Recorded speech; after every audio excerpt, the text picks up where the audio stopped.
It started like any other lazy Sunday in suburban Arizona, sunlight draping the streets like honey, birds chirping on newly trimmed lawns, and the low hum of sprinklers flickering over manicured grass.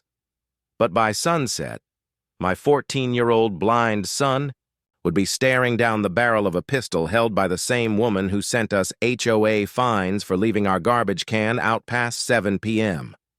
I'm Jane Ellison, Chief Prosecutor for Maricopa County. I've seen criminals, real ones, drug dealers, murderers, men with cold eyes and colder hearts.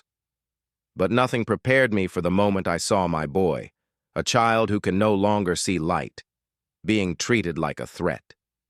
Like he didn't belong. Like he wasn't even human. Daniel lost his sight 8 months ago. A drunk driver ran a red light, changing his life forever.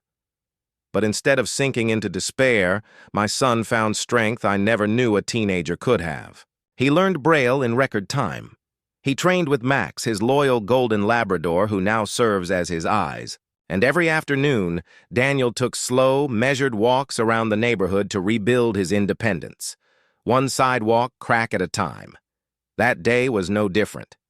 I was making tea, watching him from the kitchen window as he adjusted his cap, and patted Max's head. I could hear his cane tapping rhythmically against the pavement, tick, tick, tick, followed by the soft panting of Max at his side. My heart swelled with pride and pain all at once. What I didn't see from my kitchen was Karen stepping out of her house 3 blocks away. Karen, the self-proclaimed queen of the HOA, 50-something, frozen in time by Botox and bitterness, with an unshakable belief that the homeowner's manual was sacred scripture. She once fined a veteran for flying an unauthorized American flag on his porch, and I had the displeasure of receiving written warnings about our excessively tall sunflowers. But today, Karen crossed a line that law, logic, and humanity couldn't excuse. 15 minutes after Daniel left, I heard shouting. Then Max, usually silent, barked, not once, not twice, but frantically, his voice sharp, scared, urgent. Something was wrong. I bolted out the front door, tea forgotten on the stove. I ran down the street, barefoot, the hot pavement burning my feet. But pain was the last thing on my mind. Then I saw it. Karen stood on the sidewalk, her arm extended, a small silver pistol in her hand, pointed directly at my son. Daniel stood, frozen, white cane trembling in his left hand, Max growling protectively at his feet. My son's face, normally calm and composed, was pale and contorted in confusion. He couldn't see the gun, but he heard the screaming. He felt the tension. "Get off the property!" Karen screeched. "This is private land, and that dog, it's not allowed on the HOA-maintained lawn." "He's blind!" I screamed as I sprinted toward them. "That's his service dog! What are you doing?" Karen didn't even flinch at my voice. Her grip on the pistol didn't loosen. Her eyes were wild, paranoid, hateful. I positioned myself. Between her and my son, arms spread, shielding him. "Put the weapon down, Karen," I said, my voice low and sharp. "Right now." That's when she saw me clearly. And for the first time, something shifted in her face. Not guilt, not remorse, just realization, recognition. I reached into my back pocket and flashed my badge. "Jane Ellison, Chief Prosecutor, Maricopa County." Karen's face drained of all color. "You just aimed a loaded firearm at a disabled minor," I said through clenched teeth. "That's aggravated assault, and you're going to be arrested for it." I thought, "He looked suspicious," she stammered. "He didn't say anything. He was just walking, slowly, and the dog. How was I supposed to know?"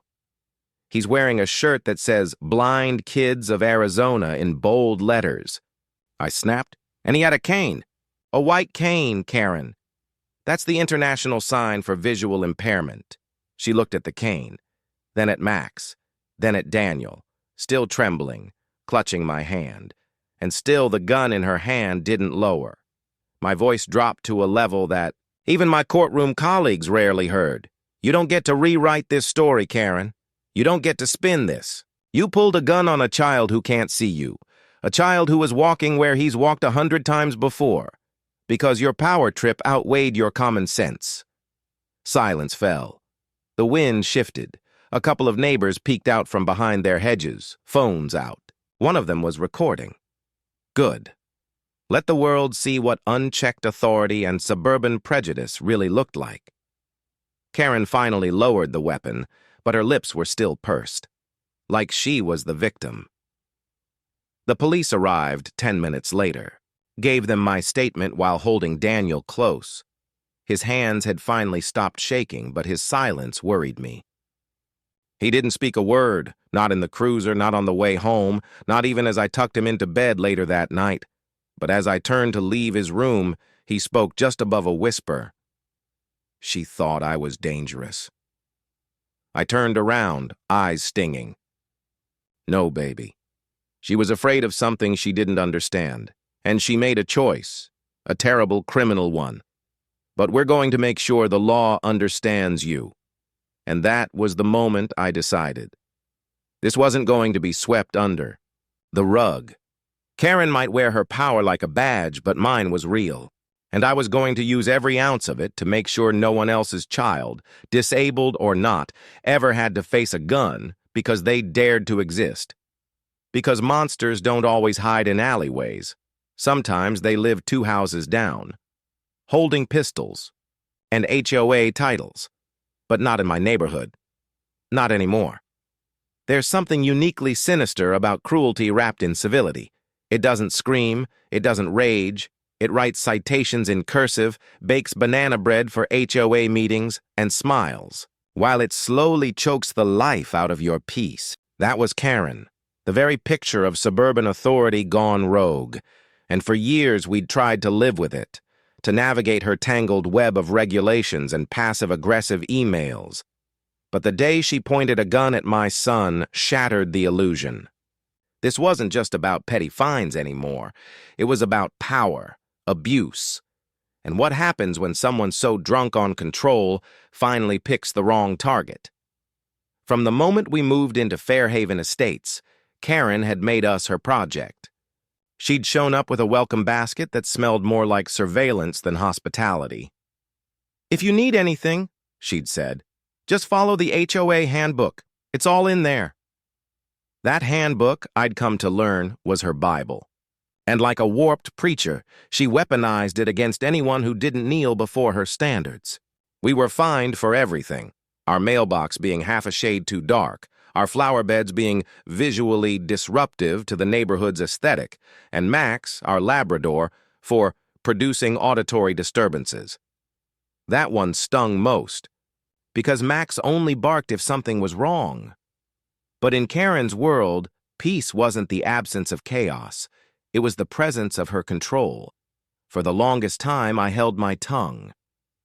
I deal with real monsters in my line of work, people who shatter lives, tear families apart, kill without remorse.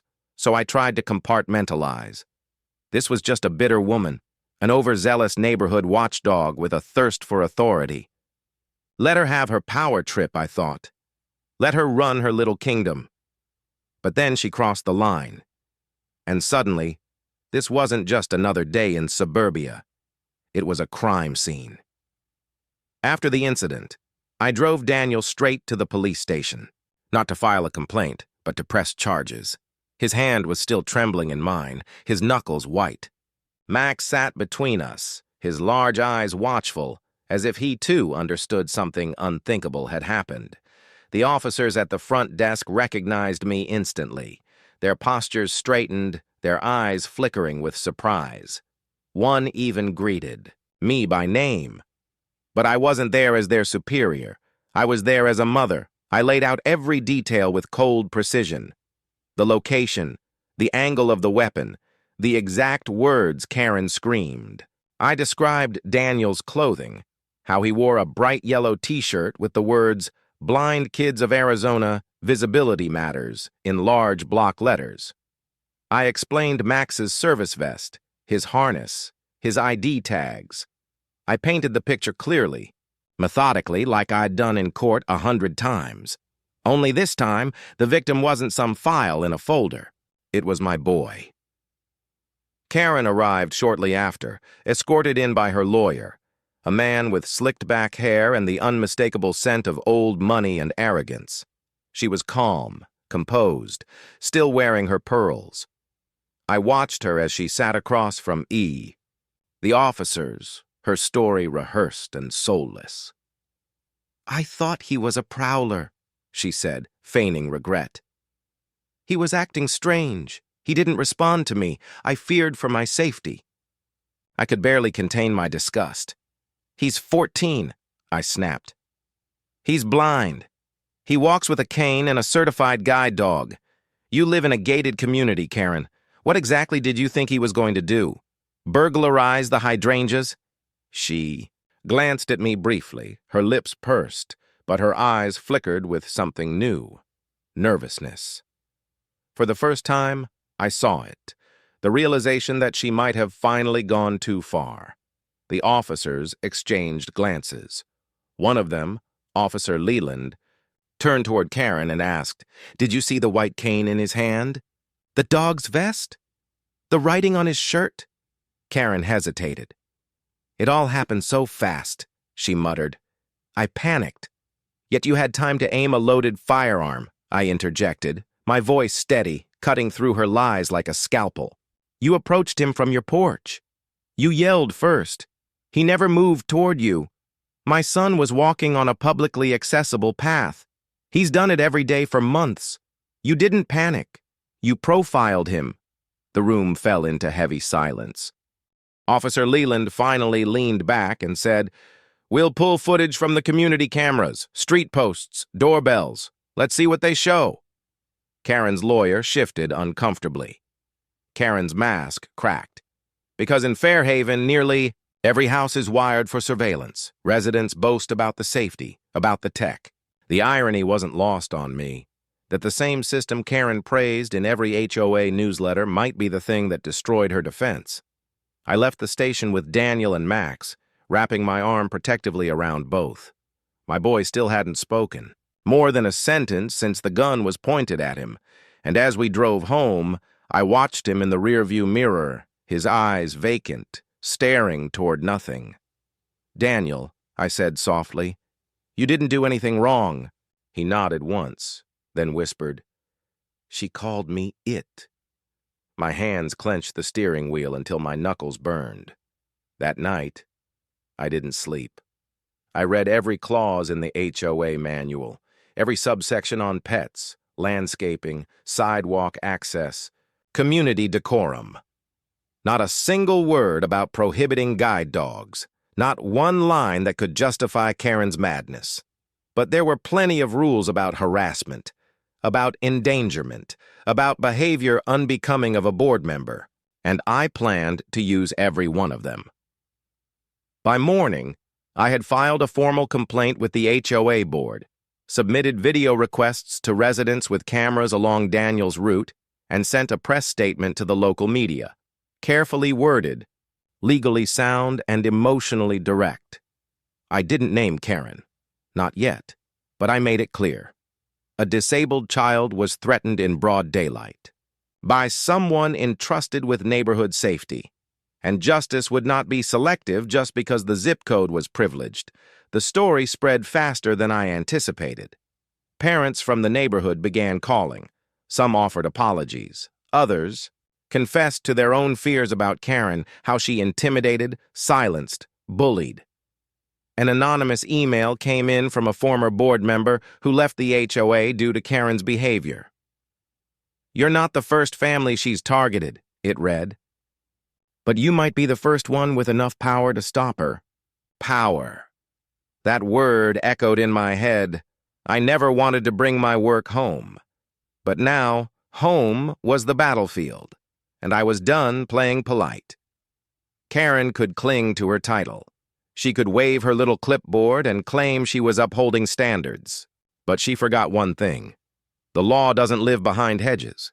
It lives in the truth, in evidence, in accountability. And in this case, It lives in me. The days following the incident felt surreal, like a slow-moving storm that no one could escape. The moment Karen pointed that gun at my blind son, a line had been crossed, not just morally, but legally. I wasn't just a mother anymore. I was a prosecutor with a mission. My home had become a war zone, and my family's safety now depended on more than just fences or alarms. It depended on justice. The first thing I did was file an official police report. No shortcuts, no favors.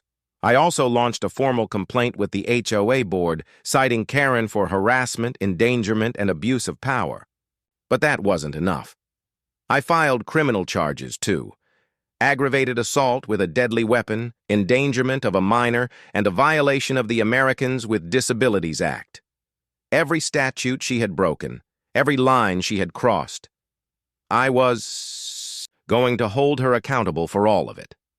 The evidence, as it turned out, was impossible to ignore. Within 24 hours, the Fairhaven Estates security team provided access to footage from 3 separate cameras, 2 street poles, and 1 doorbell cam.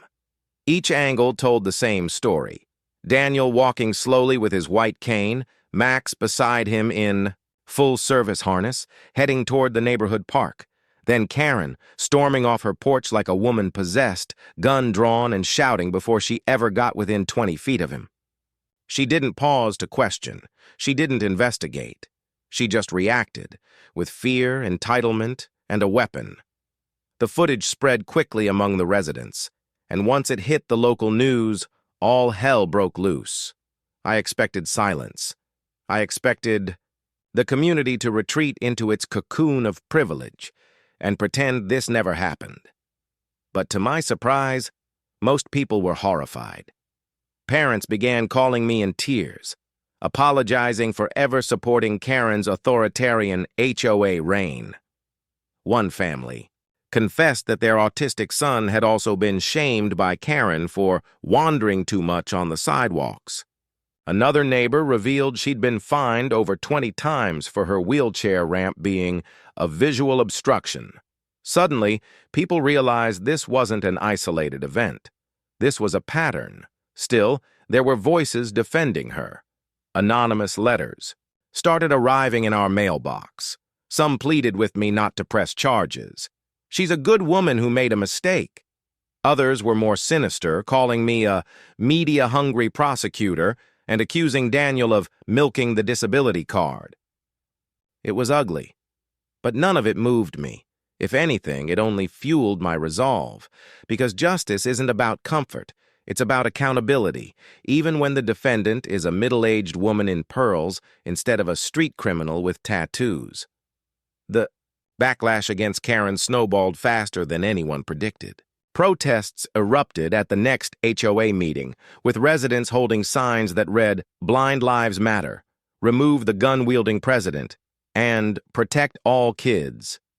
An online petition calling for Karen's removal gained over 10,000 signatures in less than 48 hours. It made local headlines, then regional. Suddenly, this wasn't just a neighborhood dispute. It was a flashpoint in the conversation about disability rights and suburban bias. Through it all, I remained quiet until it was time to speak. I held a press conference outside the courthouse. Knowing full well the cameras would roll and every word I said would be dissected, I kept my voice calm, steady, and surgical. If my son hadn't stopped walking, if I hadn't shouted when I did, this could have ended in blood. This wasn't a misunderstanding. It was a reckless act rooted in fear and prejudice. The law doesn't bend for zip codes, and no one, no matter how comfortable their life is, gets to point a loaded gun at a blind child and walk away without consequences. Karen was arrested later that evening. The image of her being led into the station, still clinging to her designer purse, went viral almost immediately. And while I didn't relish her humiliation, I welcomed the message it sent. Power without accountability is a threat. And in this case, it threatened the life of a child who only wanted to walk his dog. At home, Daniel began to heal. Slowly. He started speaking more. He asked questions. He even laughed a little when someone called Max a hero on the news.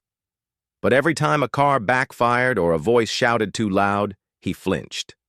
Trauma lingers like smoke, invisible but choking. And I knew we were still in the early stages of recovery, but we weren't alone anymore. For once, the neighborhood stood behind us, not out of pity, but because they finally saw the truth. That safety isn't just about security cameras and HOA rules. It's about community. It's about seeing each other clearly. And it's about standing up when someone crosses the line, even if that someone has lived next door for years. Justice had begun its course, and I wasn't going to let it stop until every wrong had been made right. The courtroom buzzed with a nervous, electric energy the morning of the sentencing. Rows of benches filled with neighbors, reporters, disability rights advocates, and quiet onlookers who had followed the case from the beginning. Some were there for justice, others for spectacle. But all eyes turned when Karen walked in. No longer the untouchable HOA queen, but a defendant in a criminal trial, her pearl necklace replaced by a court-ordered ankle monitor. Her expression betrayed no remorse. If anything, she looked annoyed to be there, as if the entire ordeal had somehow inconvenienced her. She had hired a high-priced defense attorney from downtown Phoenix, the kind who specialized in spinning narratives around privilege and plausible deniability. He stood with rehearsed confidence, delivering an opening argument laced with phrases like situational fear, misunderstood intentions, and a momentary lapse in judgment. He painted Karen as a stressed community leader, overwhelmed by her duties, fearful of crime, and tragically misinformed about Daniel's condition. But facts don't bend under the weight of theatrics. When it was my turn to speak, both as prosecutor and as Daniel's mother, I stood with the calm authority that only truth could provide. I detailed every action, every second of the video footage, every sound and every word Karen had screamed. I reminded the court that Daniel had not posed a threat. He hadn't even noticed her. He was walking to the park with his guide dog, wearing a shirt that loudly identified his condition, holding a white cane that practically screamed, visually impaired. Karen had acted not out of fear, but out of entitlement, a woman so used to control that she reached for a gun instead of reason. And perhaps the most damning moment came not from anything I said, but from Karen herself.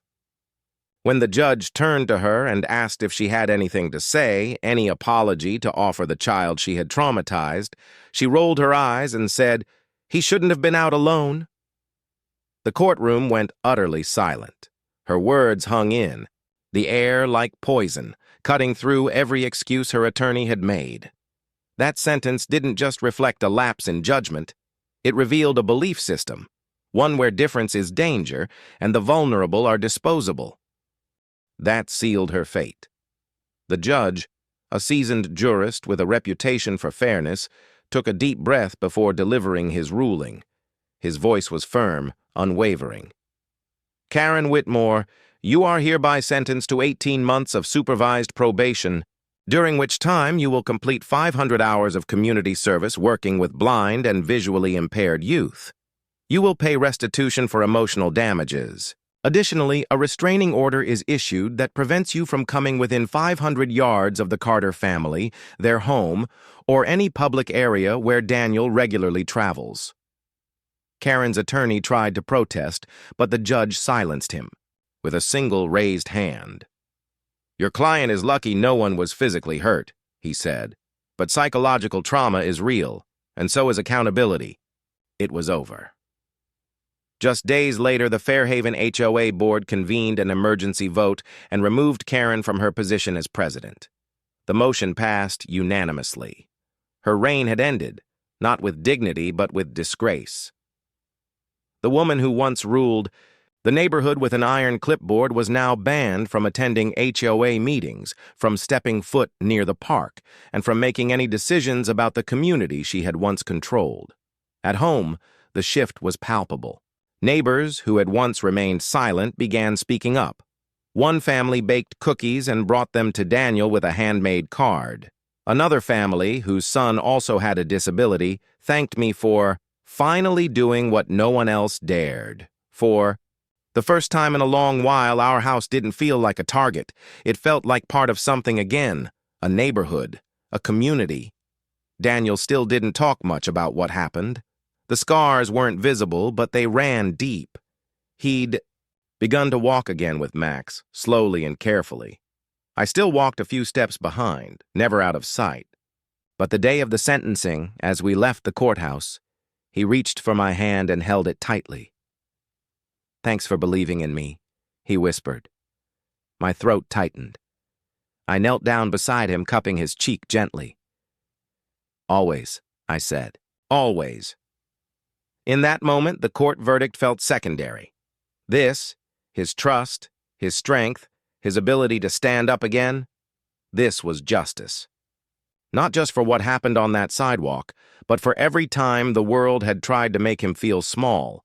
Karen's case would be cited in legal circles, mentioned in advocacy panels, analyzed in law schools. But to us, it was more than precedent. It was proof that when power is abused, it must be challenged. That silence is never neutrality, it's complicity. And that justice doesn't end at the courtroom door. Sometimes it starts on your own front lawn. We didn't move. We didn't hide. We stayed. Because the neighborhood needed to change, not us.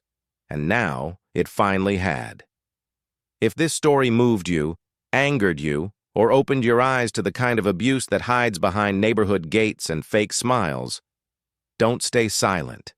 These stories aren't just fiction. They're rooted in real experiences, real trauma, and real consequences. Subscribe to HOA Karen for more shocking, true-to-life stories that expose the dark side of homeowner power plays, discrimination, and unchecked authority. Every like, share, and comment helps amplify voices that deserve to be heard and reminds people like Karen that justice has no zip code. Hit that subscribe button, ring the notification bell, and remember, we don't just tell stories. We hold power accountable. Because here at HOA Karen, we don't knock quietly. We kick the damn door open.